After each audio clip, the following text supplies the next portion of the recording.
Good morning, good evening, wherever you may be. I'm Darrell Armstrong. For the past 45 years, I've been working with clients and employers to handle crises and emergencies, as many of you know because you've worked with me. You also probably know I'm a behavioral psychologist. I analyze and assess situations not by just what I read and hear, but also by what behaviors I see that backs up the rhetoric of the person that's talking. In other words, I want to know, are you walking your talk?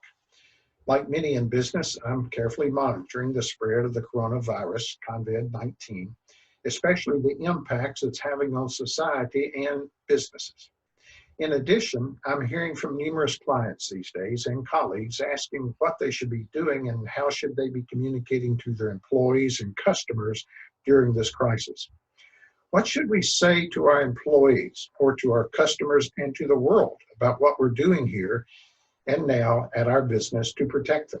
Should we sit and wait until a case occurs in our industry or our community or even in our own business to tell them that we have a plan that we have implemented? On the other hand, should we step out and be proactive in our behaviors and communications? Well, first, let's take a minute and acknowledge what we all know.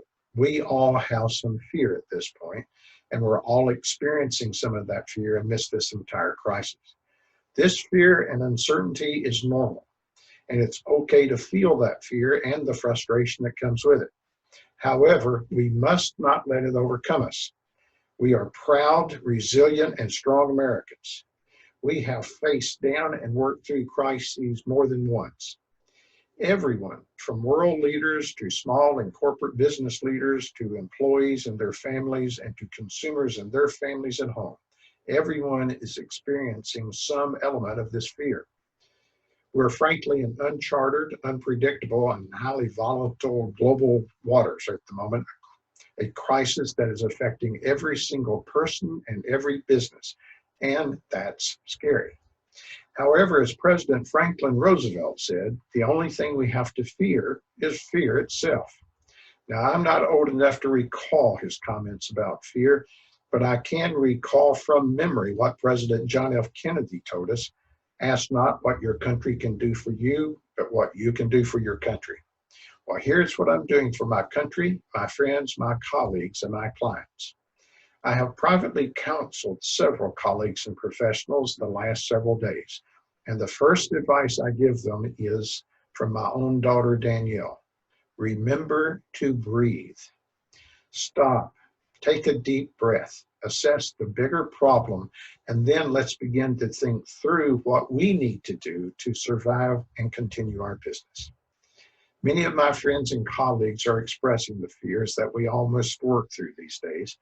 The hesitations that many share are caused by questioning themselves if they're really prepared to deal with this crisis. And some of my colleagues won't, and they need reassurance that they can work through this. And I continue to assure them that they can. We've been there and we have done this before. Let's look at the fear many of us have. Let's simply ask ourselves, are we crisis ready? And not just responding tactically to this situation, but are we prepared to communicate and use the best messaging during this crisis to reassure our employees and our customers? This is not Armageddon. One day in the next several weeks, we're going to look back on this and hopefully we have learned a number of lessons. We've already learned a few. One of the lessons that we've already learned is this virus has generated the fear amongst many people that we have never seen before. Another lesson is facts. Well, facts can be damned, especially during the times of a crisis. We act and we react based on emotion, not fact. We react to perceptions, often created to later be modified as more information and data becomes available. Media, and especially social media, is driving the messages. Many people don't fear that they're going to get sick. However, they fear that acknowledging the virus would create a more negative perception and affect their business even more than it has done already. Many business people are still not inclined to be proactive in their communications to their employees and their customers. They worry that by being proactive, they would bring more attention to the problem and scare people even more. Well, folks, the fear and the attention is already here.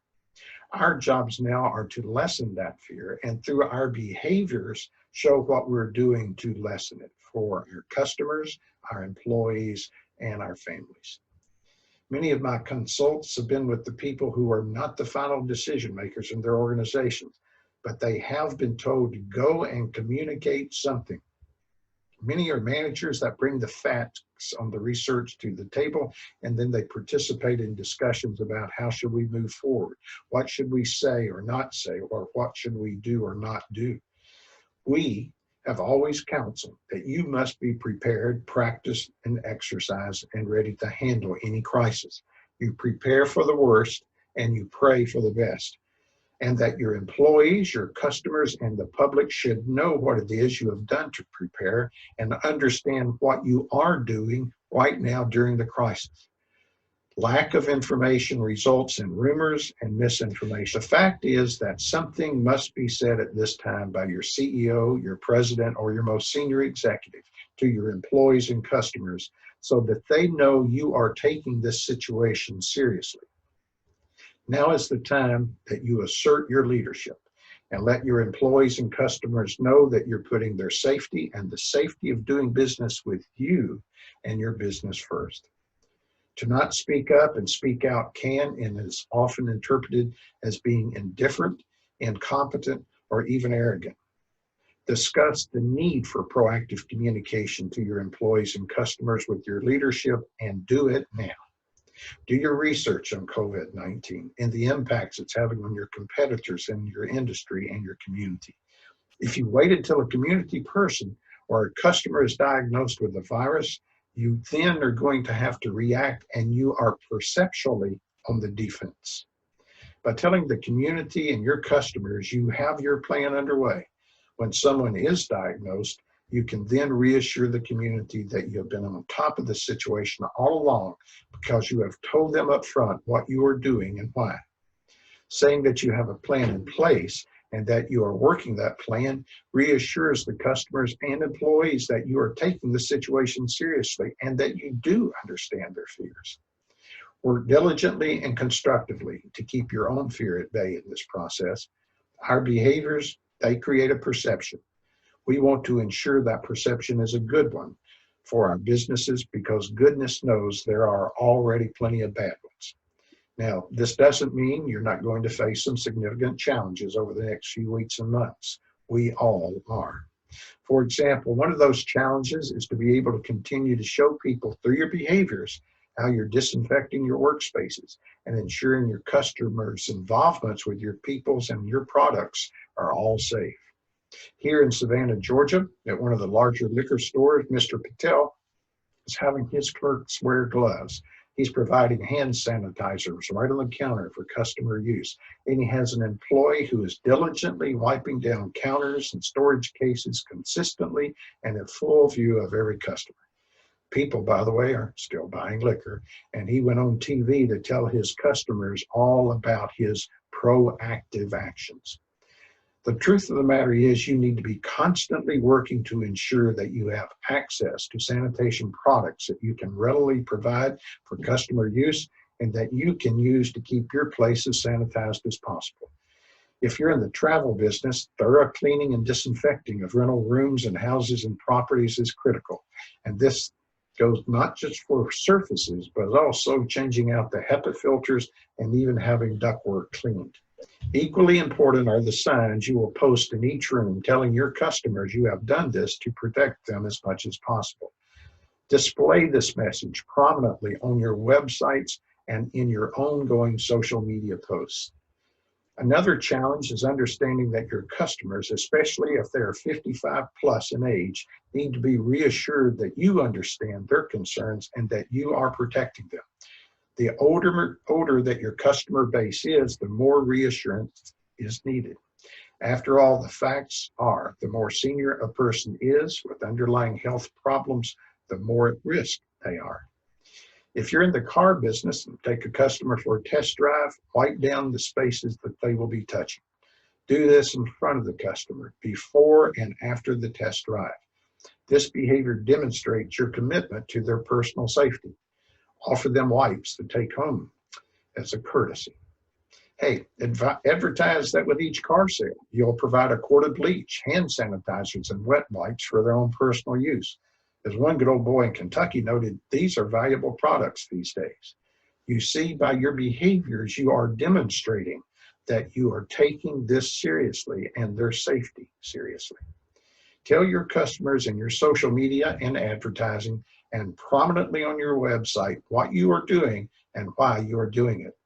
Tell them now and tell them daily. You cannot over communicate during a crisis. I share this information because even if you are prepared and you communicate proactively, fear can still raise its ugly head and make you hesitate about communicating upfront, openly, and transparently. Don't give into this monster that's under your bed. We are, after all, still human. Being proactive in your communications and your behaviors and expressing to your customers and your employees that you understand their fears while letting them know what you're doing to lessen their worries is not going to be easy and it's not going to be fun. However, it's the right thing to do. Do it now. Thank you for your time and for your consideration of this message.